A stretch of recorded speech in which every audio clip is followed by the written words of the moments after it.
ఆయన తలుపులు మూసి ఉన్న గదిలోకి ఎలా వచ్చారు? ఎందుకు వచ్చారమ్మా?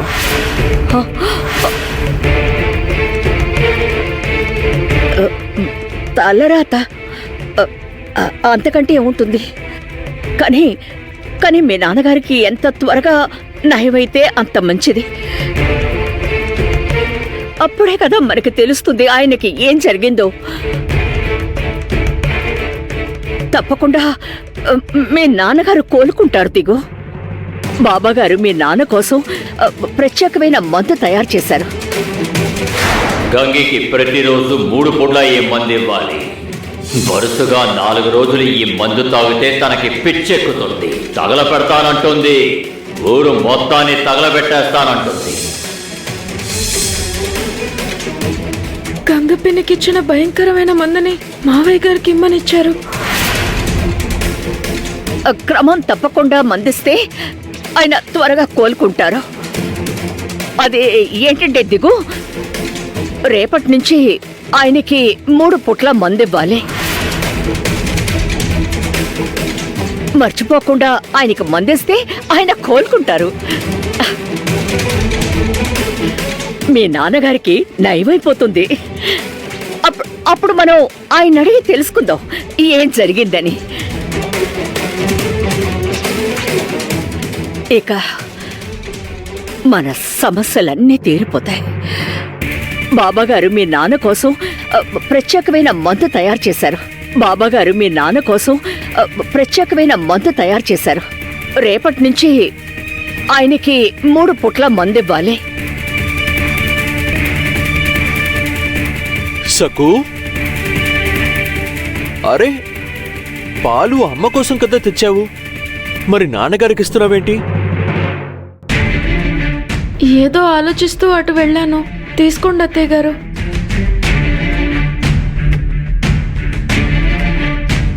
నా అదృష్టం కొద్దీ ఇలాంటి తింగర కోడలు దొరికింది.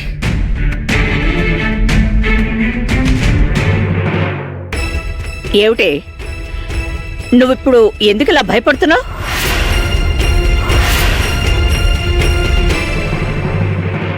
అమ్మా పాపం సక్కు కూడా అలసిపోయింది కదా.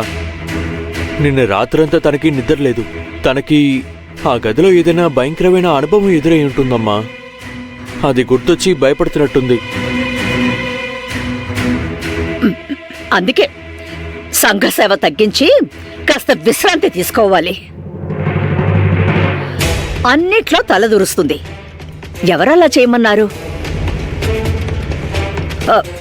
మీరిద్దరు వెళ్ళండి, విశ్రాంతి తీసుకోండి. నేను బానే ఉన్నాను, మీరు వెళ్ళండి. సరే.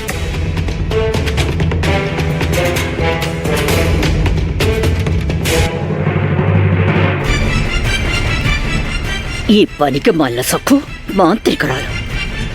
ఈయనకు దాని మీద ప్రేమ పొంగిపోతోంది.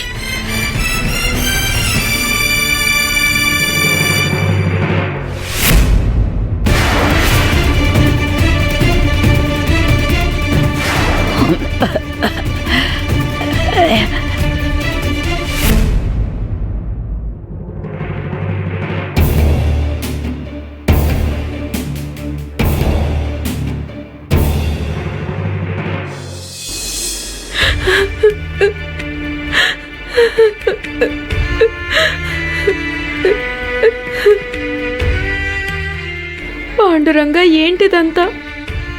రఘువమ్మ, నువ్విదంతా చూస్తున్నావు కదా. మావయ్య గారు లాంటి పరమ భక్తుడికి ఎందుకు ఈ అగ్ని పరీక్ష? ఇన్నాళ్ళు ఆయన గదిలో బందీగా ఉన్నారు. ఎవరు ఆయన్ని ఇబ్బంది పెట్టారు? పాండురంగా, నువ్వైన నరకం నుంచి కాపాడావు. కానీ ఇంకా ఆయనకి విముక్తి లభించలేదు. బాబాగారు చెప్పి వెళ్లారు, రోజు 3 పూట్ల మావయ్య గారికి ఆ మందును తాగించాలని.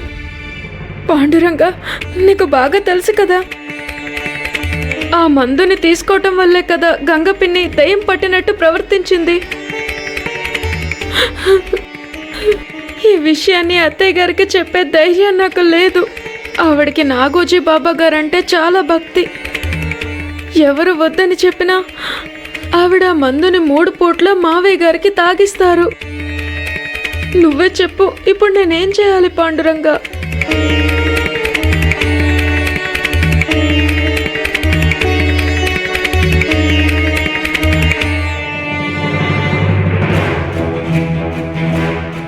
లేదు, నేను ఆలోచిస్తూ కూర్చుంటే అస్సలు కుదరదు. మావయ్య గారు ప్రాణాలతో ఉండాలి అంటే నేను ఈ పని చేయడంలో అస్సలు తప్పులేదు. నిజమే కదా పాండురంగా?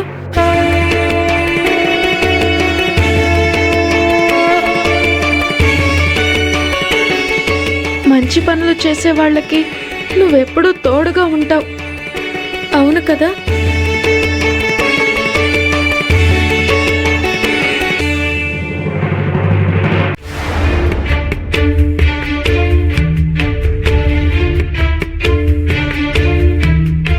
శంభు బాబు. పాండురంగా, ఇప్పుడు నేనేం చేయాలి? వదిన గారు నన్ను ఇక్కడ చూస్తే పెద్దగా అరిచి కేకలు పెడతారు. నేను ఆవిడ కంట పడకూడదు.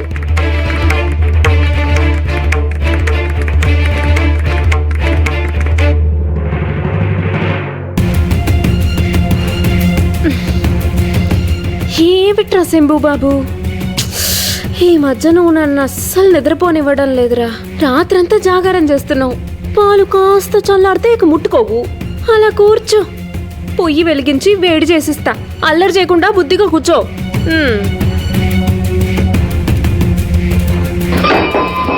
శంభు బాబు,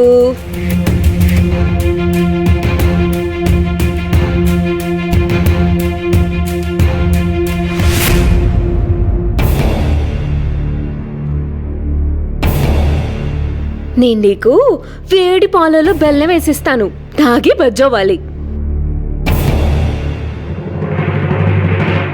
అయ్యో దేవుడా, ఇది బాబాగారిచ్చిన కుండ. శంభు బాబు,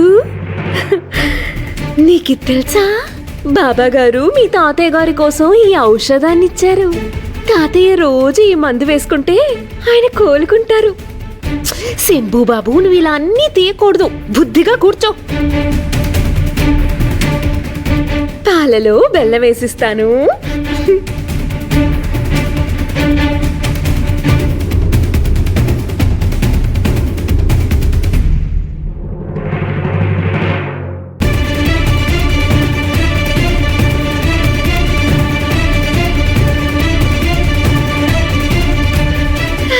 శంభు బాబు, నా బంగారు కొండ రా.